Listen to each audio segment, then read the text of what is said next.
Hey everybody, been away a few weeks. We're in California visiting family and then at the CCA conference, which is just absolutely amazing. It's like a piece of heaven. Everybody worshiping together and just reminding us, man, the Lord is coming soon. And I just want to say something about Thanksgiving. I'm reading American history right now, and what a sacrifice these men made, marching barefoot in the snow, just had to follow the bloody footprints. I have no words to just how thankful I am for our country, which is slowly going away. But again, we're pilgrims. We're just passing through. How we need to be that light and salt to keep the rot out. Don't we see just things again? Looks like utter chaos, that evil is taking over. But you know what? Again, God is in control. But let's just keep marching on as those soldiers did, just one foot in front of the other. You just want to lay down and die. You just want to be discouraged. But God is truly on the throne. He truly is working. He's setting up his global reset. They think they are, but he's really setting up his global reset. But just how we need to be thankful. Oh my goodness. You know what? I think half of our cancers, half of our anxiety, half of our health issues come from not being thankful. You know, doctors have showed that, which I don't really, doctors, God bless them, some get it right, some don't get it right, but just for your blood pressure, for your heart, thankfulness, joyfulness. Psalms 100, make a joyful shout to the Lord, all you lands. Serve the Lord with gladness. Come before his presence with singing. Know that the Lord, he is God. It is he who has made us and not we ourselves. I love that. We are his people and the sheep of his pasture. Oh, how I love the picture of the sheep and the shepherd. Enter into his gates with thanksgiving and into his courts with praise. Be thankful unto him and bless his name. The Lord is good. How we need to remember that. The Lord is good. When we don't see goodness around us, we just see terrible people doing horrific things. We can continue to pray for the peace of Jerusalem. Yes, they need to come to Jesus, but continue to pray for these dear Jewish people to really look to their Messiah, to cry out to God. Pray for these dear hostages. Oh, I can't even, it's hard to even think about what's happening to them, but God sees, God is with them. I believe with all my heart. To be thankful to him and bless his name, for the Lord is good, his mercy is everlasting, and his truth endures to all generations. I love that. And I wanted to read Matthew 25. Yes, I want to get back to the wonderful names of God, because wow, everything we need is in him. But let's just read Matthew 24. Then Jesus went out and departed from the temple, and his disciples came to him to show him the buildings of the temple. And Jesus said to them, do you not see all these things? Assuredly, I say to you, not one shall be left here upon another that shall not be thrown down. Now as he sat on the Mount of Olives, the disciples came to him privately, saying, tell us, when will these things be? What will be the sign of your coming and the end of the age? And Jesus answered and said to them, take heed that no one deceives you. That's a great thought right there. Take heed that no one deceives you. For many will come in my name, saying, I am the Christ, and will deceive many. And you will hear of wars, rumors of wars. See that you are not troubled. Boy, that's a good word for us. Don't we see wars and rumors of wars? And we are troubled. But he says, see that you're not troubled. Okay, help us not to do that, Lord. For all these things must come to pass, but the end is not yet. Wow, that's kind of encouraging. This is normal, guys. This is right on schedule. These things must happen, but it's not the end yet. Verse 7 of Matthew 24, for nation will rise against nation and kingdom against kingdom, and there will be famines, pestilence, earthquakes in many places. Don't we see that? All these are the beginning of sorrows. Like, you know, when a woman goes into labor pains have started. I'm sorry that we are, baby's coming. The labor pains have started. All these beginnings of sorrows or labor, they shall, then they will deliver you up to tribulation and kill you, and you shall be hated by all nations for my name's sake. Wow. They don't hate you, they hate the Christ in you. And then many shall be offended will betray one. Is that the truth? Never heard any more whiny people. Oh, I'm offended at this, offended at that. Many will be offended, will betray one another, and will hate one another. Aren't we seeing that? Then many false prophets will arise up and deceive many, and because lawlessness will abound. We see the law being broken over and over and over. Up in the White House, government, lawlessness will abound. The love, and because of that, the love of many will grow cold. Wow, beware that your heart doesn't grow cold and cynical and just discouraged and bitter. Don't let your heart be cold. Don't let your love, keep at the fire. Jesus is a consuming fire. Keep at the fire. He will keep your fire burning. And I always use that illustration of Pilgrim's Progress, where water was being poured on a fire, and yet it was growing hotter. And he showed him this man around the corner secretly pouring oil on the fire. Jesus is our fire keeper. Your heart is cold. Keep your heart on fire for him. He will do that. Your heart will be burning.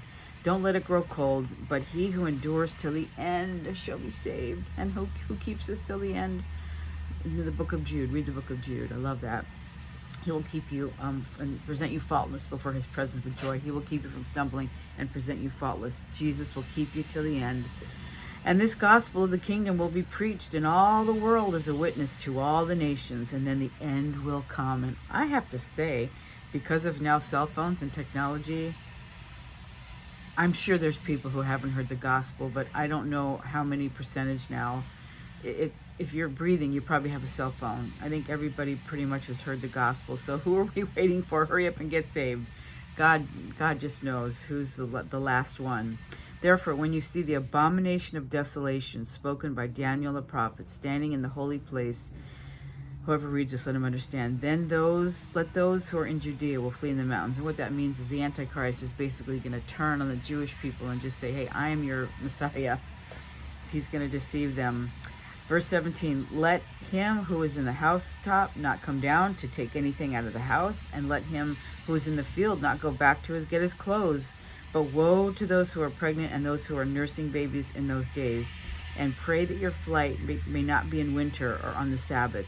For then there will be great tribulation, such as has not been since the beginning of the world until this time, nor ever shall be. And I don't believe we are going to be going through the tribulation. The tribulation is for one purpose, to pour out the wrath of God. Well, the wrath of God was poured out on Jesus on the cross, and we escaped by his grace. We are not destined to wrath. He took our wrath. He took our punishment, okay? Read Isaiah 53. By his stripes we are healed. He took our punishment. We are not children of wrath. We are not children of darkness, but children of the light. So I just don't believe, I know at least Calvary Chapel doesn't teach that we are going to go through the tribulation. No, we're going to be raptured. And not that we don't suffer, but no other church has gone through the tribulation. So why would we? Again, that illustration, why would God beat up his bride before he takes her on the honeymoon? Anyway, we are not appointed to wrath. Okay. And unless those days were shortened, no flesh will be saved, but for the elect's sake, those days will be shortened. Then if anyone says to you, look, here is the Christ, or there, don't believe it. For false Christs and false prophets will arise and show great signs and wonders, so as to deceive, if possible, even the elect. Stick with the word of God. There are so many nuts and kooks out there. Oh my gosh. If it's not in the Bible, it's not real. He's not a real shepherd. He's not a real prophet. Of course, somebody's mowing their lawn on a winter day here. When I'm out here. Anyway, see, I have told you beforehand.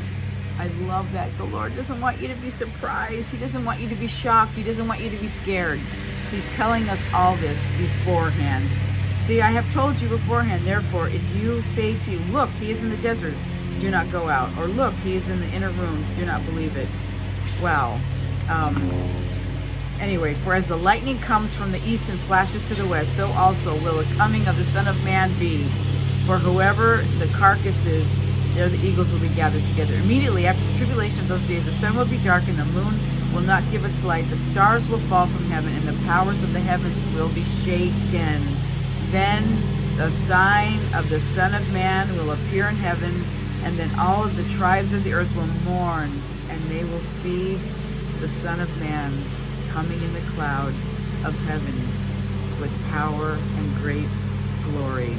And I'm going to stop right there. Okay, and he shall send his angels with the great sound of a trumpet, and they will gather together his elect from the four winds, from one end of heaven to the other. Just think of those people who died for their faith in the tribulation, or they're beheaded. You can't eat, buy, or sell or do anything without the mark of the beast. So those that take the mark of the beast are going to be beheaded. But anyway, I'm getting ahead of myself. You know what? When you see the fig tree start to blossom, when you see the labor pains coming, just know that the Lord is at hand. He is coming soon. Don't be weary. Don't be discouraged. And let me just leave you with a few of his names where we left off last time. The wonderful names of our wonderful God. Is a great book. But anyway, he's the peace offering. Jesus is, there'll be no peace until Jesus comes, until the Prince of Peace. I don't care how many agreements, handshakes, deals you make. There's going to be no peace until Jesus, the Prince of Peace, comes. But he's the peace offering. Is there any point of dispute between the Lord and you? Anything between you and the Lord? One little thing which you have not surrendered? Oh boy, I can think of a lot. He is right. He cannot change. It is your heart which must surrender. Then you can receive the peace that surpasses knowledge. He has made the offering which atones for all your past, but you must yield your heart to him. Will you do it now? And I love this over here. There is nothing between you and me, dear Lord, and then carry the sweetness of that deep communion, unmarred and uninterrupted through all the hours. You know what? Don't we all hate it when our cell phone dies? It's like you immediately plug it in. Well, you have no communication. When there's sin in your life, when there's something between you and God, the communication is cut off. Of course, he still hears you, but get it right. Then that sweetness will flow. That peace will flood your heart. Just everything you need is found in Christ. Don't be worried. Don't be troubled. I love that he says, "I did not I tell you these things before?" So just you be the light. You be the salt. Pray, pray, pray. Let me tell you something. We should be praying like we've never prayed before. We are in such dangerous, desperate times. I mean, we don't have to be afraid as a child of God, but just seeing the suffering around us should break our heart. Let our hearts break for what breaks God's heart. But you be the salt and the light. Don't be troubled. These things must happen. So read Matthew 24, 25, and 26. It tells us what's going on. We won't be surprised. Okay? But I hope you're all blessed, and see you again soon.